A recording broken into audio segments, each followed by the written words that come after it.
यो विदिधाति कामं तमात्मस्थं ये अनुपश्यन्ति धीराः तेषां शान्तिः शाश्वती नेतरेषां मनसेवानुद्रष्टव्यं नेह नानास्ति किञ्चन मृत्युमाप्नोति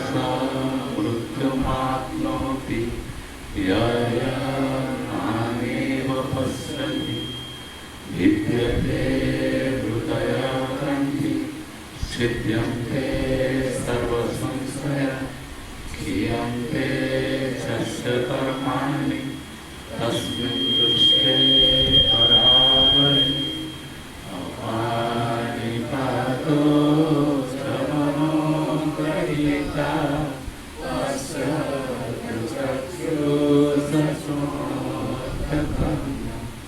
सर्वेति वेद्यं न च तस्यास्ति वेत्ता तमाहोरग्रयं पुरुषं महान्तं तस्य देवे पराभक्ति यथा देवे तथा गुरु तस्य ते प्रतिधार्यथ प्रकाशन्ते महात्मनः ज्ञानामृतेन तृप्तस्य कृतस्य लोकिनः नैवास्ति किञ्चित् कर्तव्यम् अस्ति चेतः तत्त्ववित् यचक्षुषा न पश्यति येन चक्षुषि पश्यति तदेव ब्रह्मत्वं विद्धि नेदं तदिदम्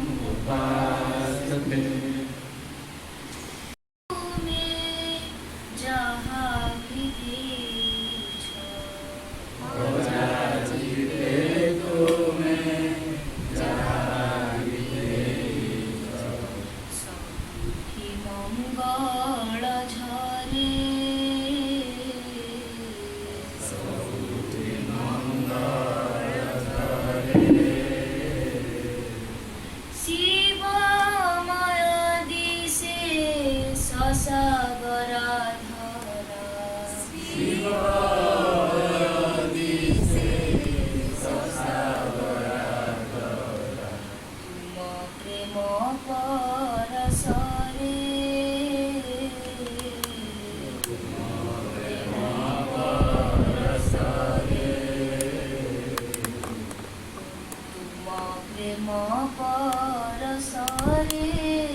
प्रेम परसरे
ससागरा धरा तुम प्रेम परसरे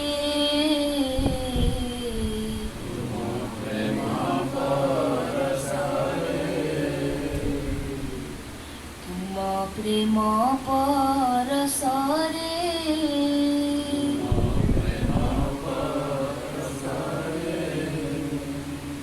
साकार आकार निराकार सबु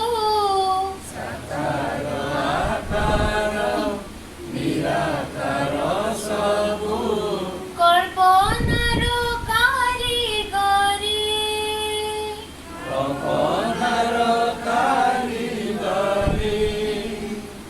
ए माला जायो ए माया जाल रूपाइले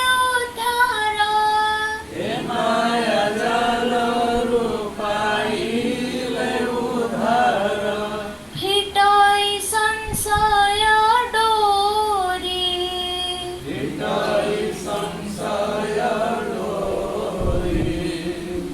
एक रस शुद्ध धर्म पखुडारू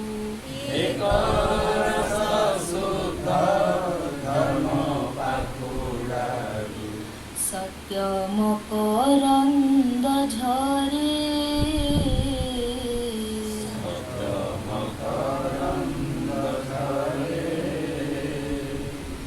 सत्य मकरन्द झरे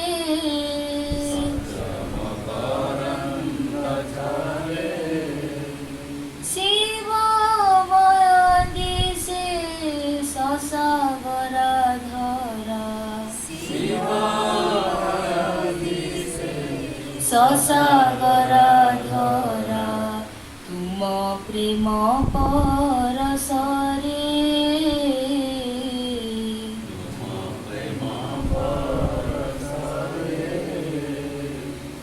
तुम प्रेम परसरे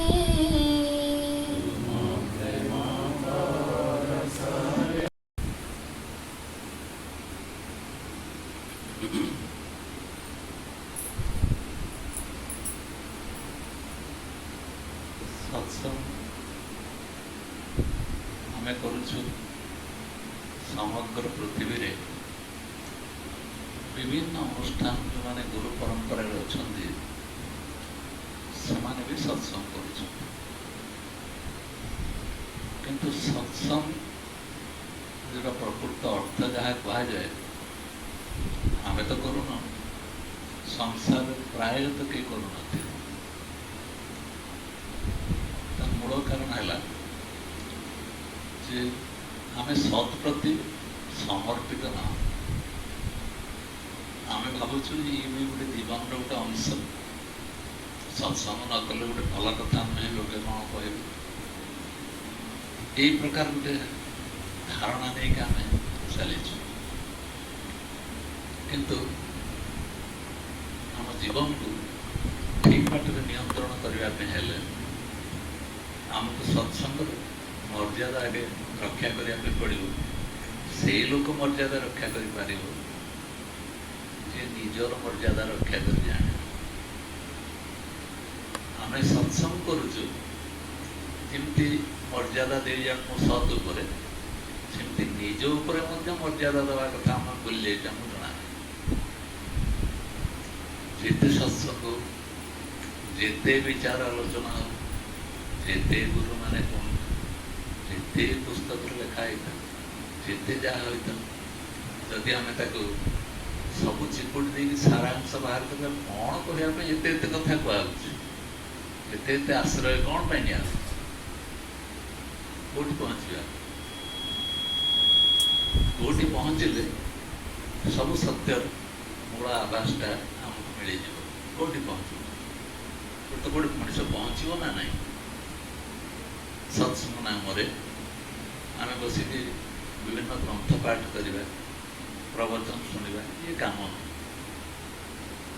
आमर सत्संग आमर जीवन अंश विशेष होता दरकार आम दृष्टिभंगी ତାହା ହିଁ ପ୍ରତିଫଳିତ ହେଉଥିବା ଦରକାର ଜୀବନଚର୍ଯ୍ୟାରେ, ପ୍ରତ୍ୟେକ ମୁହୂର୍ତ୍ତରେ, ପ୍ରତ୍ୟେକ ଅବସ୍ଥାରେ, ପ୍ରତ୍ୟେକ ସ୍ଥିତିରେ। ଯଦି ସତ୍ ସହିତ ଆମର ସାକ୍ଷାତକାର ନାହିଁ ତାହେଲେ ଆମେ ସତ୍ସଙ୍ଗ କରୁନାହାନ୍ତି।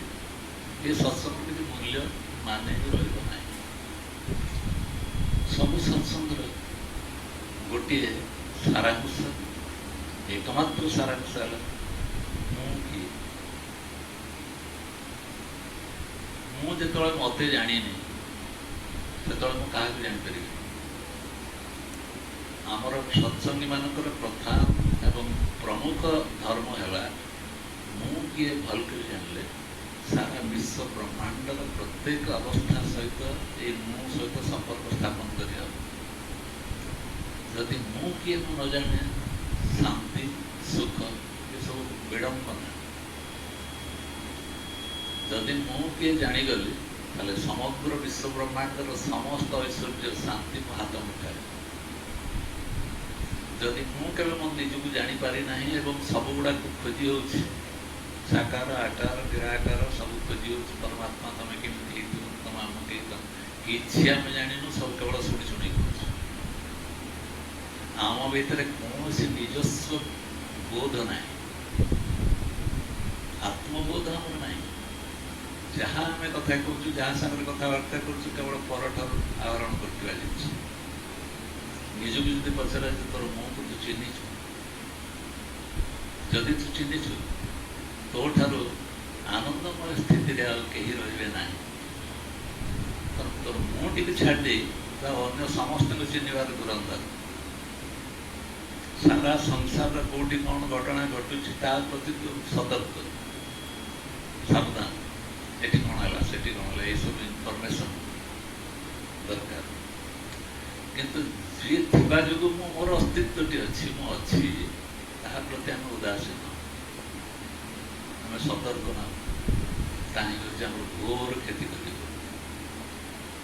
ଏ ଗୁରୁମାନେ ଆମ ପାଖରେ ପହଞ୍ଚିଯିବା ଦ୍ୱାରା ଆମ ଜୀବନଟା କେମିତି ସାବଲୀଳ ଅବସ୍ଥାକୁ ଆସିଛି ତାକୁ ଆମେ କେବେ ଅନୁଧ୍ୟାନ କରିବୁ। ଯଦି ଗୁରୁଟା ଆମ ଜୀବନ ପୃଷ୍ଠାରୁ ଟିକେ ଉଲ୍ଟେଇ ଅଲଗା ଜାଗା ରଖି ଦିଆଯାଏ, ଜୀବନଟା କେତେ ଦୁଃସହ ଭୟାନକ ହେଇଯିବ ତାକୁ ମଧ୍ୟ ଆମେ କଳ୍ପନା କରିବୁ।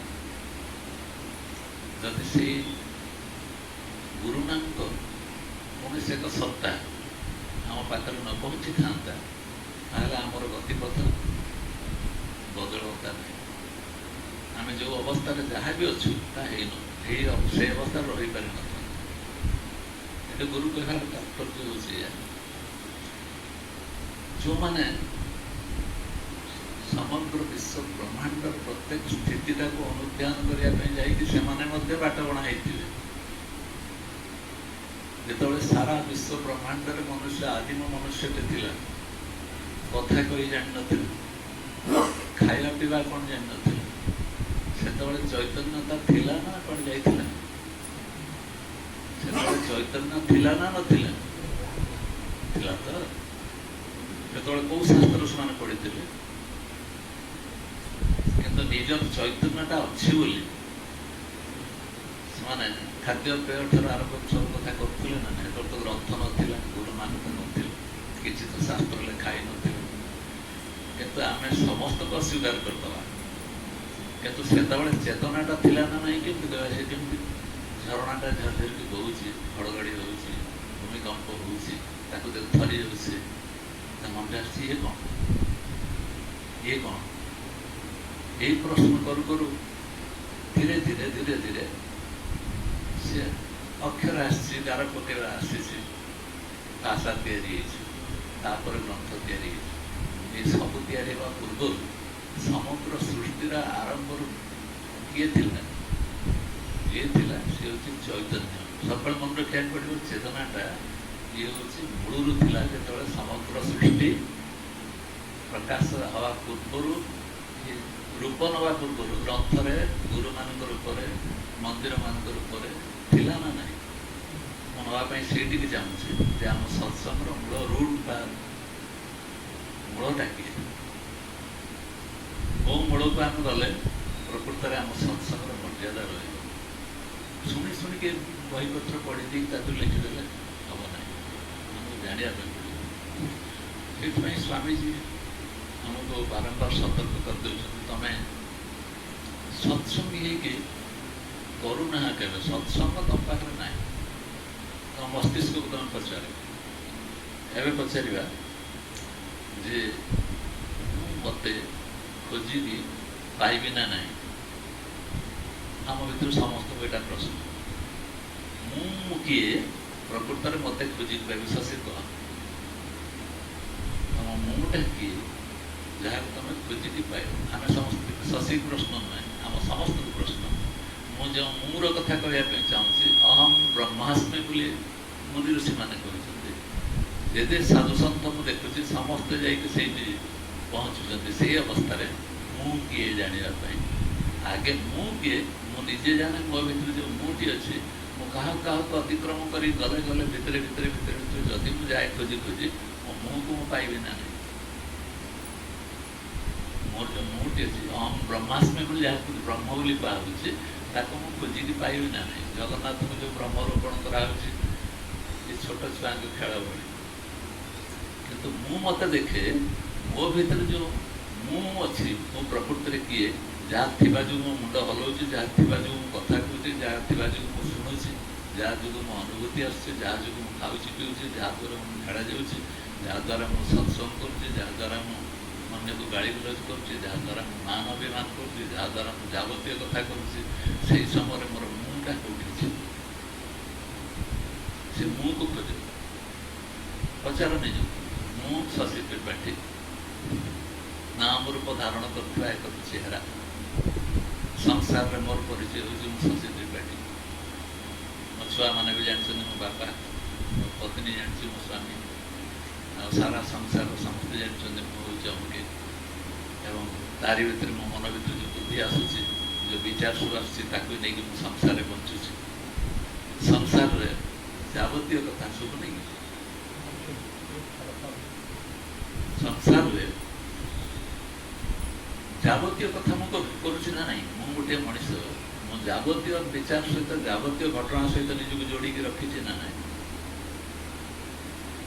ये विचार करने पड़ो जदि मो भर से मु सत्ताटी न बाहर कर दि जाए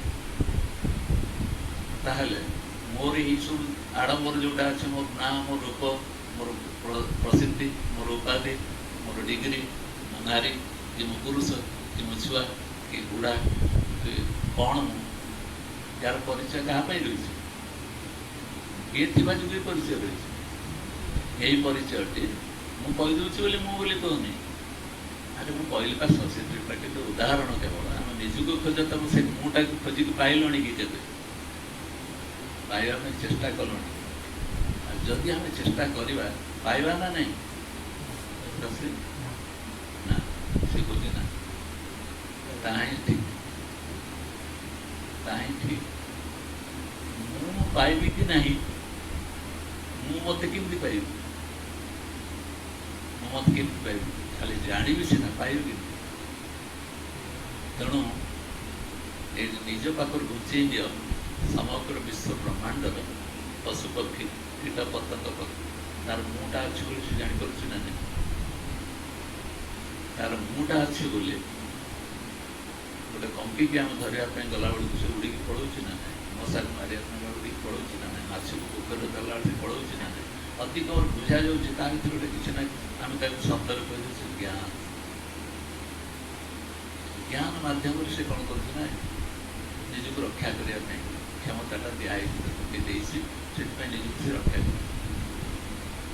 देखु आम से आसूसी संसार को ता निज रक्षापी निजर खाद्यपाई आहार से परिश्रम करुच्चे किए चेष्टा करुच्चे किए उड़ी जाऊँगी किए पानी भर पड़ी किए कौन कर समस्त निज निज चेष्टा व्यस्त अच्छा परिणति कौन हो किए पानी भर मरी जाऊँगी किए माटी उपर मरी जाऊँगी किए आकाश मरी जाए किए जो मरी जाए जन्म मृत्यु ये दुईटी जिनिस भितर ही मनुष्यर समस्त गुण प्राणी पशु पक्षी जी ही था जाए यार भितर ही जीवन सारांशटा सब रहा भाई लगे किंतु विचार करके देख आत्मज्ञान बोली जो शब्द गुड़ा कह से आत्मा शब्दर अर्थ होची चैतन्य बा मु को अंतरंग भाव में मु हूँ से चैतन्य सत्ता केवल मु नुहे मुझे से अनुसार समग्र विश्व को देखे ताले समग्र विश्व में केवल चैतन्य छड़ा किसी देखा जीवन भावार किसी ना ना पढ़ार किसी ना आ कि पढ़ार ना भावार किसी चिंता करार किसी यदि जड़े मु सत्ता को हाँ थिबा जो समग्र विश्व ब्रह्मांडर प्रत्येक स्थिति चली ये उपलब्धि हो गला ताहले आम जो गुरुवरण कले तार मूल्य पाए से यही कथाटा को बोध करने आमर स्वामीजी आमको गोटे स्वरूप गीता लिखिक जो सबुआड़े पढ़ाऊँ जहाँ देखिए सबुआड़े से स्वरूप गीता पढ़ाऊँ आगे तुम रूपटा भी तुम जान तुम स्वरूपटा भी तुम जान तुम किए प्रकृत जान ये कथा किए कहूना अड़गड़ानंद नायक स्वामीजी जो बहीटा से पढ़ुं अड़गड़ानंद से बहीटा से सब गार दे रखी मुझे टे उल्टाऊली सारांश एक सीट पहुँच मु किए पाखे सारांश पहुँची जाऊँ ये जो गार पड़ी से बही में एकदम सुंदर भाव में गार पकाई प्रोफेशन स्वामीजी ता पछाड़ से दे दूसरा हूँ तुम स्मरण करवा जिनस यहाँ तुम गाइडलाइन ये जानिक तुम सत्संग रुह कौन से कहना चाहते कहीं से बही का स्वाध्याय कर दरकार अच्छे स्वाध्याय से स्वाध्याय कर सारा जो जो छाड़ दी जाते आम संपत्ति से संपत्ति पछाड़ अच्छी तो मुझ को तू जानी जा तर स्वरूप को आगे तू जान निज स्वरूप को न जानला पर्यंत तुम सत्संग कौन से मूल्य रही अर्थात जीव ब्रह्म जीव आ ब्रह्म यही अलग अलग जिन ब्रह्म बोली जहाँ कह आत्मा बोली जहाँ कहवाई जाऊँ सी सबुठी सर्वत्र परिपूर्ण तम भीतर जमी परिपूर्ण विश्व ब्रह्मांड से परिपूर्ण जी परिपूर्ण अवस्था अच्छे सी एकमात्र सत सी अच्छी आउ ता पाखे अन्य कहीं ना तेणु यही प्रकार बोध जो मान रहा जीव ब्रह्म ना पर अलग अलग नुहति शंकराचार्य कहले शंकराचार्य कथा को धरिक जो मैंने सन्थ मैंने सब गले से आमको शिखेले जीव आ ब्रह्म भर फरक किसी ना अर्थात तुम संसार अन्य अलग बोली भावी नल जो मुहूर्त से मुहूर्त ठार तुम दुईट जिन जन्म है जान केमी मृत्युटा हम ये शीघ्र तुम मृत्यु आड़े तुम शीघ्र शीघ्र धाइब केत जो तुम अलग बोली जन को भाव तेणु मृत्यु केत मनुष्य कौच प्राणी को केतले से आसूची केमती जेकोसी प्राणी कथा देख से हीन आम कह मनुष्य सब श्रेष्ठ प्राणी से हीन कौ दृष्टि ना निज आत्मा संपर्क ज्ञान ना आउ सब प्राणी मनुष्य केवल आत्मज्ञान पाइबार अधिकार अच्छे कहीकि आम गर्व अनुभव कर मनुष्य हो पशुपक्षी कीट पतंग हूँ जन्म ठार मृत्यु हूँ सीमारेखा विचार कर देख आम संसार में जो दिन जन्म ने दोमती गली पड़ सारा गोटे बोझ गोटे बुझेनिया जिनस नहीं जमी आम संसार गली पड़ कौन करूँ संसार से संसार जावतीय बोझ बही बही बही बही दिन के मृत्यु आसो कार्यक्रम चली किंतु आनंदटा को उपलब्धि करें ये कारण आम अन्य भिन्न बोली धारणा तेणु सत्संग उद्देश्य हूँ सी जान प्रथम चेतनता तत्वटा कौन एवं ता सहित संपर्क स्थापन करने से निजक परीक्षा करके देखिए नाक बाटे विश्वास जावासवा कर जो नाक बाटे विश्वास प्रश्वास जावासवा जोटा कर एकमात्र देखुची सारा सृष्टि में प्रत्येक जिनस छाड़ दे पारे कि नाक बाटे जाऊा जो विश्वास प्रश्वास ये कहीं ना कहीं शक्ति द्वारा परिचालित हो निश्चित भाव में संपर्क तुटिगला माने जन्म मृत्यु भर गोटी को आम बरण कर मृत्युटा को आम बरण कर तेणु श्वास को ध्यान कर बोली गुरु मैंने आमको दिग दौरान श्वास को ध्यान कर कहीं सी तुम ବାହାରୁ ଆସିକି ଶକ୍ତି ଯୋଗାଉଛି, ଦେଖ ତମେ ତିଷ୍ଠିକି ରହିବାକୁ ଛାଡ଼ି ସିଏ ଅଛି। ଯେଉଁଦିନ ସେ ଦୟା ନ କରିବ, କରୁଣା ନ କରିବ, ତମ ନିଶ୍ୱାସ ଟିକକୁ ଯଦି ସେ ବନ୍ଦ କରିଦେବା ପାଇଁ ଚାହିଁଲା, ତମେ ମୁହୂର୍ତ୍ତକୁ ତମର ପରିଚୟ ଦେଇପାରିବନି, ମୁଁ ଶଶୀ ତ୍ରିପାଠୀ ବୋଲି କହିପାରିବ। ତେଣୁ ତମେ କ'ଣ କର, ଅତି କମରୁ ଚେତନତା ସହିତ ସମ୍ପର୍କ ରଖିବା ପାଇଁ ତମ ପାଖକୁ ଯେଉଁ କନେକ୍ସନଟା ସବୁବେଳେ ଚାଲିଛି ତାରି ଆଡ଼ିକି ଦେଇକି ତମ ଭିତରକୁ ପ୍ରବେଶ କର। ଯେଉଁ ନିଶ୍ୱାସ ପ୍ରଶ୍ୱାସ ଆସୁଛି ଆମ ଭିତରକୁ ତାରି ସହିତ ତମେ ସମ୍ପର୍କକୁ ଯୋଡ଼, ଏବଂ ସମ୍ପର୍କ ଯୋଡ଼ି ସାରିଲା ପରେ ସେଇ ସମ୍ପର୍କଟା ଯାଇକି କାହା ସହିତ ସମ୍ପର୍କ ରକ୍ଷା କରିବା ପାଇଁ ଯାଉଛି, ସେ କିଏ, ତା ବାଟରେ ଯେଉଁ ମନ ବୁଦ୍ଧି ଚିତ୍ତ ଅହଙ୍କାର ଆରମ୍ଭ କରିକି 14 ତ୍ରିପୁଟି ଦେଇକି ଯାହା ଯାହା ପଞ୍ଚଭୂତ ଅଛି, ଯାହା ଯାହା ସବୁ ବର୍ଣ୍ଣନା କରାହେଇଥାଏ ବିଶ୍ଳେଷଣ କରିବା ପାଇଁ, ଏସବୁ ପଛଆଡ଼େ ରହୁଛି ସେ ମୁଁ ତତ୍ତ୍ୱଟିକି ଜାଣିବା ବା ଚେତନ ତତ୍ତ୍ୱଟିକି ଜାଣିବା। ତେଣୁ ଆମେ ସତ୍ସଙ୍ଗୀମାନଙ୍କର ସବୁଠାରୁ ଗୌରବମୟ ଜିନିଷ ନିଜକୁ ଆମେ ରକ୍ଷା କରିବା। କେମିତି ନା, ମୁଁ ଯଦି ମୋତେ ମୁଁ ଭଲ ଭାବରେ ଜାଣିଗଲି, ତାହେଲେ ମୁଁ ଶାନ୍ତିରେ ଶୋଇପାରିବି, ଶାନ୍ତିରେ ବସିପାରିବି, ଶାନ୍ତିରେ ଚାଲିପାରିବି, ଶାନ୍ତିରେ ନିଶ୍ୱାସ ପ୍ରଶ୍ୱାସ ନେଇପାରିବି। ମୁଁ ଯଦି ମୋତେ ଜାଣିନି, ତାହେଲେ ଅବିଶ୍ୱାସ ଭିତରେ ମୋ ଜୀବନଟା ଅଧିକ। ଯେତେ ଯାହା ଜାଣିଥାଉ କୌଣସି ମୂଲ୍ୟ ସେ ଦେବ ନାହିଁ।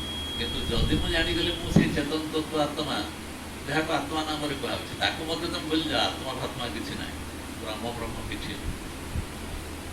ଚେତନ ତତ୍ତ୍ୱଟାକୁ ଯଦି ଆମେ ଜାଣିଲେ, ଯେଉଁ ଚେତନ ଦ୍ୱାରା ମୁଁ ଦେଖୁଛି ବସିକି ବାରମ୍ବାର କହୁଛି, କାରଣ ମୁଁ ଦେଖୁଛି ସବୁ ପାରା ଆସୁଛି, ଦେଖଟା କେମିତି ହଲୁଛି, ଦେଖିବ ସାଙ୍ଗେ ସାଙ୍ଗେ ଆସିବ, ସେ ଦେଖଟା ଭଲ। ଏହା ଭିତରେ ଚେତନତା ତାର ସର୍ବାଙ୍ଗରେ ଭରପୁର ହେଇକି ଅଛି ନା।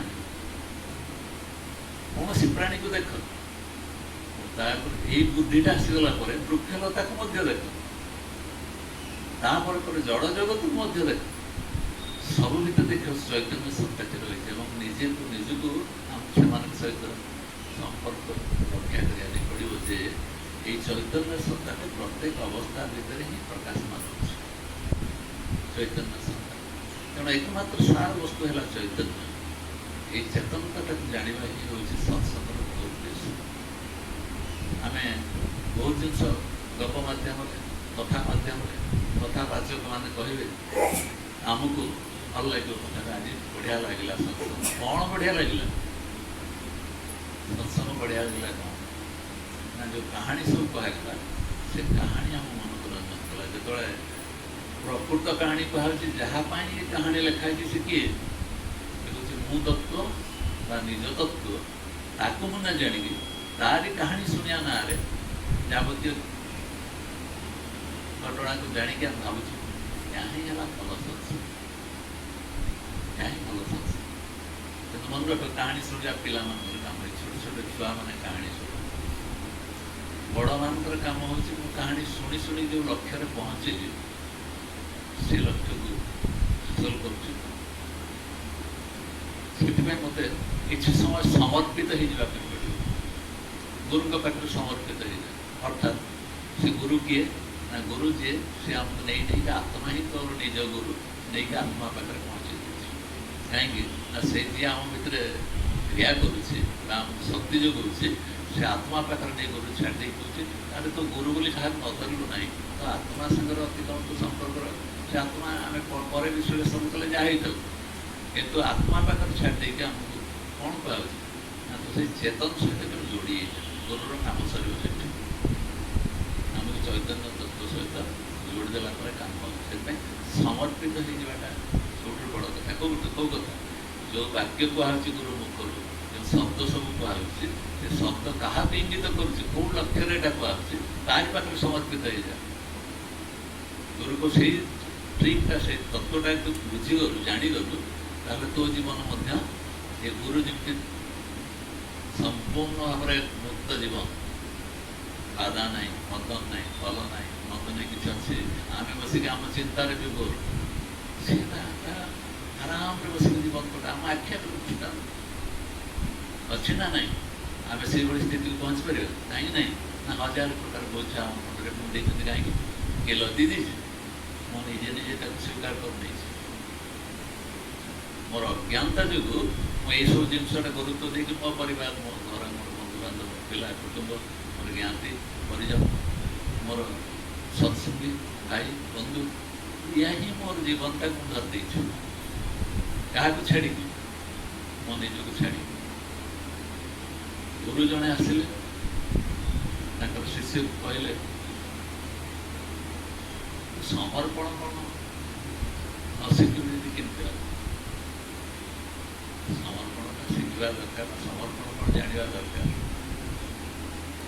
सी गला समर्पण कौन बुझीपार ये समर्पण कौन तार धन मन कमेला बहुत जन धन कमे बहुत धनी हो सारा पर से देखला तार किसी अभाव नहीं विराम मेला ठार आरंभ कर सन्तान सतति पिला कुटुंब जहाँ जहाँ से आशा करुला सब संपत्ति पाखे अच्छे नहीं गले थे गुरु गोटे जाए गोटे देख गोटे जिन देख भीषण भाव में बन्या आसते जोर पा आसूचे से गोटे हाथी टे कर हाथीटा को ठेल ठेलिक पा नहीं पा हाथीटा को नहीं गला बेलू से अटकी कर हाथी अटकी कर पानी टाक भसई न संस्कृति देखु ना भीषण भाव में बन्या आसूसी हाथीटा निजी रक्षा कर एड़िकी मार सी कौन कर प्रतिकूल से पहरी पहरी चली जाए गुरु पचार देख मछटार किसी हो हाथीटा कि अवस्था आसी पहुँच हाथी को मत पानी भसई दिए से संसार को प्रसिद्धि मान सम्मान घर परिवार कुटुंब जिते धन संपत्ति सब अर्जन कर सारा गोटे स्रोत गोटे झटका सब गुड़ाक बसई नहीं चलिए किंतु तू यदि परमात्मा प्रति समर्पित सत बा निज प्रति सचेतन मु प्रकृति में किए या प्रति सचेतन तू समर्पित क्या पाखे हो निज पाखे तो निजक समर्पण कर चेतना यही समर्पण टाक विभिन्न भाषा विभिन्न गुरु मैंने समर्पण अर्थ को बुझुते किंतु मूल जिन समर्पण कौन मूल सत्य पाखे निजक समर्पित कर मत जिते बाधा विघ्न जिते जहाँ आसना चाहिए कहीं सत्य किए मुझे भयानक कष्ट पाँच कोरोना जंत्रणा पीड़ित गोड़ा हाथ कौन कौन हो जानी भयानक भाव में जंत्रणा ये जंत्रणा जी भोगी से जानी बोली लोग किंतु जंत्रणा भोगला बेले से जंत्रणा को प्रत्येक तंतु को प्रत्येक अवस्था को भर कौन सत्ता अच्छी जानूँ ना नहीं जंत्रणाटा को जानापी पछाड़े किसी सत्ता अच्छी ना नहीं मानव ना नहीं मो भर भीषण कष्ट होता को जानापी किए गोटे अच्छी ना नहीं जहाँ मुझे डाक्तर दया रक्षा पाईगली गुरु कृपा रक्षा पाईगली ईश्वर कृपा रक्षा पाईगली मुझे कहीदे से चैतन्य अच्छी ना नहीं नेग्लेक्ट कर सारापर आ संसार सब जिन जानापी आम आग्रह केमी सत्संगी हम सत्संग हाँपे मो निजक खोजी खोजी खोजी खोजी भर को जावाई जमी मो भर क्रोध आसूसी टिके कथा मत राग लगे बहुत जन चिड़ी विरक्त गुरु पचारे कौट क्रोध क्रोध कौटी अच्छे देखे दौ क्रोध मो भर आसूसी चल तो भर को जा भर को पशिले कौट क्रोध बाहर देख क्रोध बाहर तो अपेक्षा कर देख के क्रोध आसे अपेक्षा कला बहुत परिश्रम कला कि क्रोध को खोजिक पाऊनी आप पाइलु क्रोध ना पाऊ आज जो क्रोध को खोजिक पाऊनु आ क्रोध आसी नहीं चलुचु कि तू खोजिक पाऊनु अस्तित्व खोजिक पाऊ से किए से क्रोधता को जापर किंतु क्रोध आसला बेले जी थिला बोली क्रोध प्रकाश कर तो देखिपार सी अच्छी बोली तो क्रोध आसला बर्तमान से क्रोध मो पाक आसुनी बोली किए जानू मत लोभ आसू ये लोभ पछाड़ा गोटे अच्छी जो जानदेला जो लोभ अच्छी जो हिंसा मत मन को नष्ट हो जाते से पछरे अच्छी ना नहीं जहाँ जोगु तो हिंसा करने इच्छा अच्छे जहाँ जोगु तो फूल बगीचा तैयारी करने इच्छा जहाँ जो तो सुंदर चित्र करने इच्छा जहाँ जो तो रांधिया इच्छा जहाँ जेकोसी क्रिया करना कौन चैतन्य सत्ता मुटा अच्छे ना नहीं मु सत्ताटी अच्छे ना नहीं से मु सत्ताटी तू केवल मु नुहे सारा विश्व ब्रह्मांड में प्रत्येक अवस्था अणुकणा से रही वासुदेव सर्वम इति ताकि कहगला सबू भितर जी परिपूर्ण अवस्था अच्छे वासुदेव सर्वम सबू भितर जी वासुदेव को देखिपार से आगे निजक भल कर न देखिक वासुदेव को देखिपार तेणु स्वामीजी महाभारत उदाहरण सब देखिए देखु न संसार सुंदर सुंदर उदाहरण स्वामीजी जहाँ जहाँ सब देदेक आम एगुड़िक अंत गल्प गुड़िक कहानी गुड़िक यदि आम सुरक्षित कर रखिपर जीवन मन पकई पार जीवनटा तार रास्ता पाखु पाई ठीक बटरी ठीक रास्ता चल आम बारंबार शुणी शुणिक आज टी खाली शुणुली से मु 20 वर्ष है स्वामीजी क्लास कर किए कह 30 वर्ष है क्लास कर तुम जो मु जोटा को लक्ष्य करी कहली तारी पर नजर कर चल सेटा को छाड़ी का तो सब काम कर जहाँ पर लक्ष्य रखिक चलवा कथा तो स्वरूप पर लक्ष्य कर चलवा कथा ताकू छाड़ देगी तो आम सब काम कर तो निज स्वरूप प्रति ध्यान नहीं यहाँ गुरु को दुख लगे यदि स्वरूप पर तोर ध्यान न रहे तू अवसाद पड़ू छुटेबू तू कष्ट पाइबू तेणु जी महापुरुष हो ना कहीं जन्म निए तार मृत्यु अवसंभव जार मृत्यु ताकि हम निश्चय जी जन्म नहीं तेणु कृष्णकर भी हम रामकर भी हम पृथ्वी सारा हम चिंतित हमारे किसी दरकार नहीं तोर जो मृत्यु आसो ता पछाड़ तू अच्छु जो मु मृत्यु डरे नहीं जो मो जीवन को प्रमाणित करे जीवन अच्छी तार प्रमाण हो से मुटा को ध्यान रख सेटा तो स्वरूप ये थिबा जो प्रत्येक पदार्थ प्रत्येक अवस्था तिष्ठिक रही जानवा कथा आउ किसी जानवर नहीं कारण मु को डिफाइन करने मु को बुझेगा सृष्टि केमती बुझेगा मो निज मन को कि निज को जापर ना मशा जमी जानू कपत जमी जानू हाथी जमी जानू वृक्ष जमी जानू से भाई तार मु को अस्तित्व को जापर ना से जानतु न जानतु कहवा तो बर्तमान भूल से ज्ञान शक्तिटा से से ज्ञान शक्ति प्रत्येक जगतर प्रत्येक अवस्था तिष्ठिक रही जड़ हो तेणु अଯଥା गोटे मृत्यु नामक कौन सी जिनस गोटे रोग आसीगला गोटे भयानक रोग होगा पृथ्वी बर्तमान ये अवस्था अच्छे एत आड़ चिंता न कर तू अच्छु ना ना जे तू गुड़ा भागुचे सी अच्छी ना ना सी मु थी जो एगुड़ा सब भावुची ना ना से तोर अस्तित्व तो पाखे मौजूद था तो तू अन्य आड़े तो मन कहीं पड़ू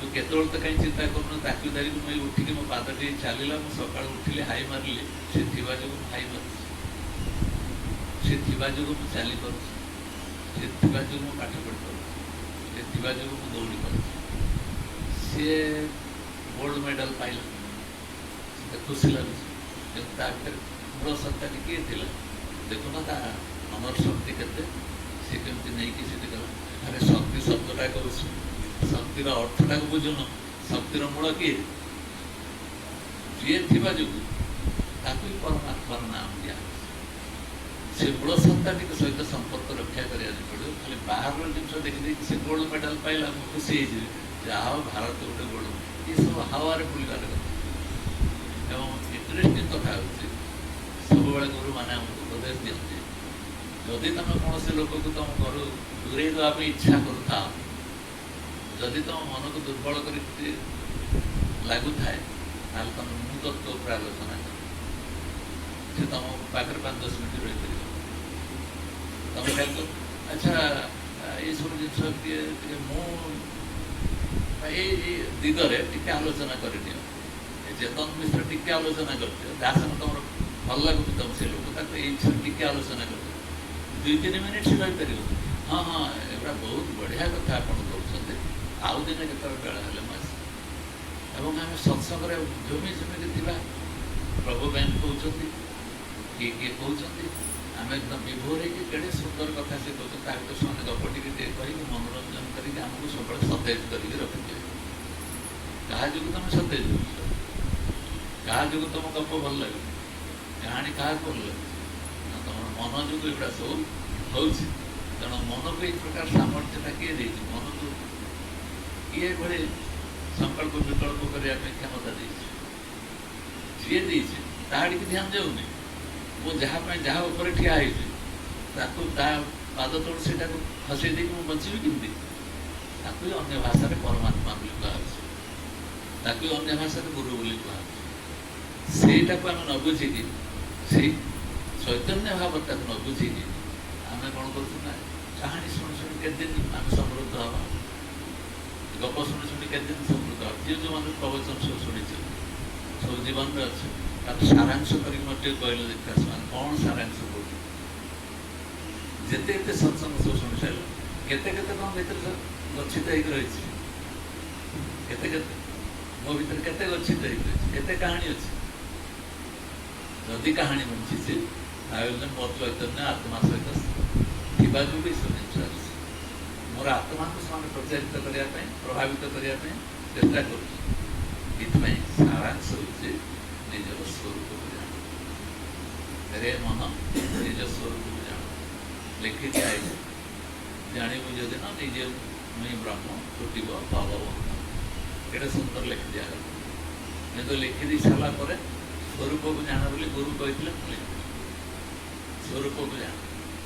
ମୁଁ ସ୍ୱରୂପକୁ ଜାଣିଛି। ଯଦି ଜାଣୁଛି ତାହେଲେ ମୋ ଦୃଷ୍ଟିରେ ସମଗ୍ର ବିଶ୍ୱ ବ୍ରହ୍ମାଣ୍ଡ ସମ ଅବସ୍ଥା ଦେଖାଯିବ ନା ବିଷମ? ତମେ ଭାବିବ ଯଦି ସମସ୍ତଙ୍କୁ ସମାନ ଦେଖ କେମିତି ହେବ? ମୋ ଘରେ ଚାକରଟା ଯିଏ କାମ କରୁଛି ଚାକର ଭଳି ସେ ରହିବ, ଯିଏ ଅଫିସର ଭଳିଆ ରହିଛି ସେ ଅଫିସର ଭଳିଆ ରହିବ, ଯିଏ ମାଲିକ ଭଳିଆ ଅଛି ସେ ମାଲିକ ଭଳିଆ ରହିବ। ଆମେ କ'ଣ କରୁଛୁ ନା ଭାଗ ଭାଗ କରୁଛୁ। କିନ୍ତୁ ଯେଉଁମାନେ ତତ୍ତ୍ୱଦର୍ଶୀ ସେମାନେ କ'ଣ କରୁଛନ୍ତି? ଏଇ ଭାଗ ଭାଗଟା ଆଣିକି ଗୋଟିଏ ବିନ୍ଦୁ ଉପରେ ଛିଡ଼ା କରୁଛନ୍ତି।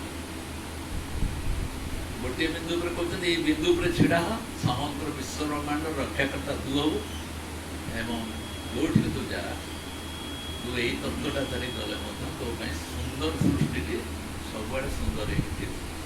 କିନ୍ତୁ ତୁ ଯେତେ ମର୍ଯ୍ୟାଦା, ଯେତେ ସମ୍ମାନ, ଯେତେ ଯାହା ବଢ଼େଇଲେ ବଢ଼ା ନାହିଁ, ଏଗୁଡ଼ା ସବୁ ବାହାରୁ ଆସିଛି ଯେହେତୁ ଏଗୁଡ଼ା ଯିବ। ଏଗୁଡ଼ିକ ତୋର ସ୍ୱରୂପ ନୁହେଁ। ତୋର ସ୍ୱରୂପ ହିଁ ତୋତେ ରକ୍ଷା କରିବ। ତୁ କିଏ ତୁ ଜାଣିଗଲେ ସେଇ ହିଁ ତୋର ରକ୍ଷା କବଚ ହେବ। ଆଉ ଯେତେ ଯାହା ଜାଣିଥା ଏଗୁଡ଼ାକ ସବୁ ତୋର ମୃତ୍ୟୁ ସଙ୍ଗେ ସେଗୁଡ଼ା ସବୁ ଚାଲିଯିବ, କିଛି ରହିବ ନା। ଆମକୁ ସମସ୍ତଙ୍କର କ'ଣ ଜ୍ଞାନୀ ପୁରୁଷଙ୍କର ଚାଲିଯାଉଛି। ସେଇ ନିରଞ୍ଜନ ଯିଏ ଏକ୍ସିଡେଣ୍ଟରେ ଯାହାଙ୍କର ମରିଗଲେ, ଫୁଲବାଣୀକୁ ଯିଏ ଆସିଥିଲେ ନିରଞ୍ଜନ ଆନନ୍ଦଗିରି, ଏକ୍ସିଡେଣ୍ଟରେ ସେ ମରିଗଲେ ନା, କାର ଏକ୍ସିଡେଣ୍ଟ। ବ୍ରହ୍ମଜ୍ଞାନରେ ଏତେ ବଡ଼ ସାଉଣ୍ଡ, ଏତେ ଜୋରରେ କଥା କରିବେ ଯେ ସେ ଏ ପୃଥିବୀଟା ଯୋଉଠି କମ୍ପି ଉଠିବ। ବ୍ରହ୍ମଜ୍ଞାନକୁ କେତେ ଜୋରରେ ସେ କହୁଥିଲେ। ସ୍ୱାମୀଜୀ ଆଉ ସେ ଦୁଇ ଜଣ ଯାକ ସମୁଦ୍ରରେ ଗଡ଼ାଗଡ଼ି କରୁଥିଲେ ଗୋଟାକୁ ଦେଇ। କିଏ ତାଙ୍କ ଭିତରେ ଗଡ଼ୁଥିଲା, ତା ଭିତରେ ସମୁଦ୍ର କିଏ ଗୋଳାଗୋଳି ହେଉଥିଲା। ତୁ ଯେଉଁ ତତ୍ତ୍ୱରେ ପହଞ୍ଚୁ, ମୁଁ ସେଇ ତତ୍ତ୍ୱରେ ଅଛି। ସେଇଥିପାଇଁ ଆମ ଦୁଇ ଜଣଙ୍କର ମିଶ୍ରଣ ହେଉଛି ଏଇଭଳିଆ। ତାପରେ ତାଙ୍କର ଦେହାନ୍ତ ହେଲା, ତାଙ୍କର ନଷ୍ଟ କଷ୍ଟ। ଆମେ ଦେଖ ଗୋଟେ ସନ୍ତ, ସେ ପୁଣି ଏକ୍ସିଡେଣ୍ଟରେ ମରିଯିବ। ଆରେ ଶରୀର ଏକ୍ସିଡେଣ୍ଟରେ ମରିବ କି ବସୁ ବସୁ ମରିବ କି କୁଆଡ଼େ ଯିବ, ଏଇଟା ହେବନି କି? ଯେଉଁ ବାଟେ ହେଲେ ହେବ। ସେମାନେ ତାକୁ ତା ଉର୍ଦ୍ଧ୍ୱ କେମିତି ଉଠି ଯାଇଥିବା ଯୋଗୁଁ, କି ପ୍ରକାର ଆନନ୍ଦମୟ ଅବସ୍ଥାରେ ସେମାନେ ଥିବା ଯୋଗୁଁ ଏଇ ପ୍ରକାର କ୍ରିୟା କରିପାରୁଛନ୍ତି। ଆମରି ଭିତରେ ଦେହ ରକ୍ତ ମାଂସର ଶରୀର ହେଇକି କ'ଣ ସେମାନେ ଉପଲବ୍ଧି କଲେ ଯେ ଯାହାଫଳରେ ସେମାନେ ଏତିକି ଆନନ୍ଦ ପାଉଛନ୍ତି? କେବଳ ସେମାନଙ୍କ ପାଟିରୁ ଯେଉଁ ଭାଷାଟି ବାହାରୁଛି ଯେ ତମ ସ୍ୱରୂପକୁ ଜାଣ ବା ନିଜକୁ ଜାଣ, ନିଜକୁ ଜାଣ, କେବଳ ସେତିକି ଜାଣିଛନ୍ତି ବୋଲି ତାଙ୍କ ଭିତରେ ସମତାଟା କେମିତି ଆସିଛି। ଆମେ ସତ୍ସଙ୍ଗ କହିକି ସମତା ରକ୍ଷା କରିପାରିବା। ସତ୍ କ'ଣ ଜାଣିକି ସମତା ରକ୍ଷା କରିପାରିବା। ସତ୍ଟା କ'ଣ ଜାଣିକି ଆମ ଭିତରେ ସମତା ରକ୍ଷା। ଆମେ କେଉଁ ସତ୍ସଙ୍ଗ କହୁଛୁ? ଆମ आमर ये होती लक्ष्मीधर साहू सी होती लक्ष्मीधर स्वाई ये आम सत्संग ये आम से नाम आ रूप को आम भावुँ आम सत्संग बोली भाविकी सागर व्यवहार कर भितर गले मन बुद्धि चित्त अहंकार सहित बस किंतु एते स्वामी जी कही सारा पर लय चिंतन कर जेकोसी पदार्थ से देखु नहीं कौटी पहुंचा मूल लक्ष्य पाखे पहुंचाई ना नहीं आम बोली से जिनसा हूँ मुई ब्रह्म लयर सारांश ना नहीं लय चिंतन मध्यम जोड़ा मुहे छाड़ी मूल अवस्था को जा शंकराचार्य से कहते ना नहीं जो मैंने आत्मज्ञान अच्छा स्वरूप ज्ञान से कौन प्रत्येक पदार्थ को लेकिन सूची ठार आरंभ करके गुह पर्यंत ठार आरंभ करके स्वामीजी आमको देखी ना विभिन्न प्राक्टिकल माध्यम ये किए ना प्रमाण कर किमी से पचार ना कौन आम जीवन में कम देला कौटी आम तो सब दिन से मो जीवन में परीक्षा करने ना मो सका उठु उठु मोर से मत नहीं से ब्रह्म पाखे रखिपी कि जेकोसी क्रिया कला मुझे अवस्था को जापर ना मोर अन्य कम व्यस्त रही तेणु जो दिन जीवनटा से प्रकार धारा प्रवाहित हो गुरु से दिन कह मोर लक्ष्य पूरण तू मोर शिष्य बा अनुजाई अनुगामी जदि ताहले या ही ते कर से कही सारापर आगुरी जी कहते मु राति आसिक पहुँची गोटे मिनिट ते भिक्षा मागे तू से समय मत कह किए तू ना दसटा साक्षी आत्मा कहला ना नहीं एवं स्वरूप चिंतन कला बेलू मो 2 घंटा टाइम दे बोली कह आज देखा के घंटा टाइम मागे गोटे मिनिट टाइम देते आमको टाइम देले 2 घंटा पर आहरी के घंटा टाइम से मागे कहीं कर मस्तिष्क खर्च एत कष्ट एत परिश्रम पर गोटे लक्ष्य समस्ते तुम लय चिंतन मध्यम तुम तुम जगह पहुँची जाओ आउ कौन तक मागर गुरु दक्षिणा से बोली से नहला बेलू से कहते यदि तुम समय बाहर करके 2 घंटा मत प्रत्येक दिन स्वरूप चिंतन बहीटा को पाठ कर ताको पुणी मूल्य कौन दाम ना कि तुम दाम हूँ केवल कौन पाठ कर प्रत्येक दिन पाठ कर जो तुम समय मिलूँ लेखाई से पाठ कर सारापर श्वास को ध्यान ये श्वास को ध्यान करने आमको नहीं जाई सारापर केते विपासना भर पुड़े केते प्रभु बहन भर नहीं केते कौटी पहुँची केते पहाड़ चढ़े केते कौटी आनी गड़े गड़े आने देख परीक्षा कर देख गुरु कौन करमी तुम सत्यटा को धर आम कौन सत्य धरु कौन सत्य धरु तेणु मूल जिनसा हूँ बारंबार चिंता करने पड़े जो घेर भितर मुझे देह बंधन भितर मुझे से कहते तारी भर तो चैतन्य आत्मा तथा सिंहासन बस देखु सब देखुची से सब जानू सब देखु तु भी जापर तु भी तो जापर मो भर सबुठ लास्ट किए अच्छे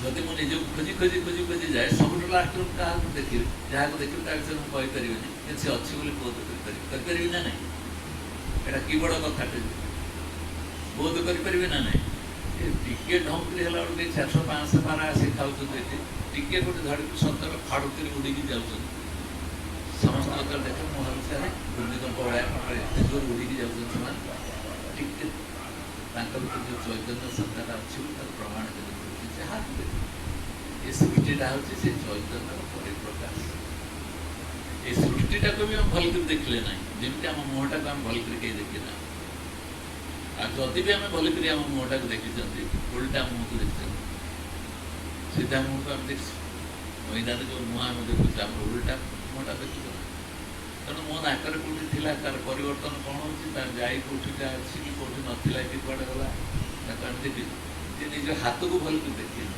जी निज मुंड को भल कर देखे निज चेहरा को भल कर देखे से संसार को कौन तेणु चैतन्यर खेलटा को सी बुझीपर जी निजक भल भाव अनुध्यान कर देखिए मुझे चमड़ा ना ता भर आउ कि उपादान ना ता भर आउ किए सब उपादान को धरिक रखी किए तेणु ये सत्संग निर्दास ये सत्संग निद आसवा आखि सब ढोल पड़ा भाया लगे बोर लगुच कह साहस नहीं कहवाई बोर लगे मुहर कहीपर कह कौटा किंतु इंद्रिय गुड़ाक शिथिल होगला भाया ये सब कि कथा कह गुरु कह कि विचार करके देख या भितर आम मंगल गीत अच्छी ना ना शिवमय दिशे शशागरा धरा प्रेम परस गाँव आम सब मंगलमय मत लगुच कहीं ना सबू भितर यदि प्रत्येक अणुठार आरंभ कर सबू भितर यदि देखी पारि मंगलमय न कौन से शिवमय मंगलमय सब हेनी ये सुख ये संपत्तिटा गुरु वर्ण कर जो आस सब अर्पण कर आम कहे गुरुदेव आपण दयार मत सब मंगलमय सब शिवमय लगे कहीदेव तो शब्द उपलब्धि से अवस्था रोचे जहाँ देख जहाँ जहाँ शब्द दियो आम बेले बेले साधारण भाव में से चैतन्य सत्ता न रही कौन व्यवहार करदे क्या कौन कहीदे कि जदि मो गुरु परंपरा थी चेतना संस्पर्श थी चैतन्य परंपरा थी चटकी मो मजा आगे फेरी मत शिखागला सब भर तो समदृष्टिर विषम आसुचे जो विषम आसला बेले से समता रक्षा करने जो चैतन्यटा मो भर रहा अच्छी ना ना क्या भूल बुझे से अच्छी ना ना एक फेरी आसपा केवल गुरु कृपा जदि भूल करुँच बाटे जाऊँगी सत्संग कौन जानू ना जदि मन मनस्क रोज जदि भूल करुँच तथापि गुरु कृपा टी पुणी मजा को फेरी आस ना नहीं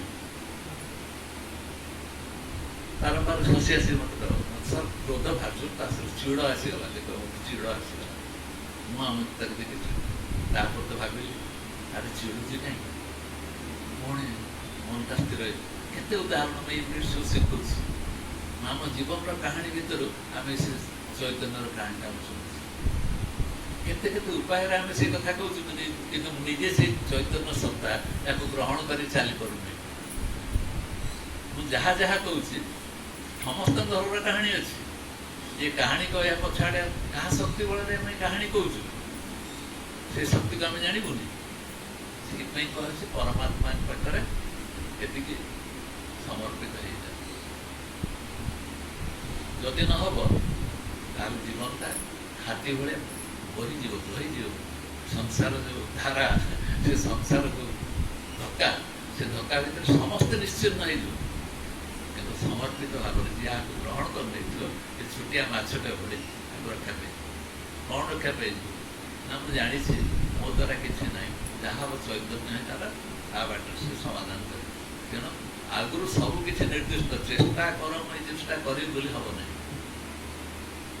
चेष्टा नक आम जीवन में अच्छे ना नहीं उदाहरण केमती आम इच्छा सब जगत चलती ना क्या इच्छा चलना कि आम निजक अहंकार कौन कह मुझे हम मुझे आम कहला बेलू जो मुझा जोर दे कहून से जोर दे कहला बेले जो चेतना अच्छे मो न्यून आई नम्र आई कहला बेले से चैतन्य अच्छी ना नहीं तार रूप देख केत नम्र हो कहे आज्ञा मत भूल पुणी केत गोटे आखि देखिए से डर से समय जी चैतन्यटा को अनुभव कर चेतनाटा मुझा को अनुभव कर चट देखिए तू यही समय रागिकी भाया रूप धारण कर रावण होइलु सागे सागे से रूप धारण कर राम हो गलु बाटू आसी ना ना विचारटा ठीक बाटू आसब ना ना यही भाव में आम मूल अनुसंधान करवा मु प्रकृति किए जाना चेष्टा कर तेणु विभिन्न गल्प मध्यम विभिन्न जिनस आम सब बुझे दिया आशीर्वाद आ अभिशाप आम आम दृष्टि पाइबा गुरु मान आशीर्वाद दिखती ना अभिशाप दिखती आम भाव से गुरु आशीर्वाद दिखती ना अभिशाप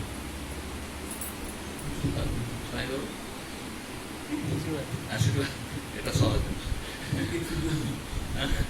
किसी दिखते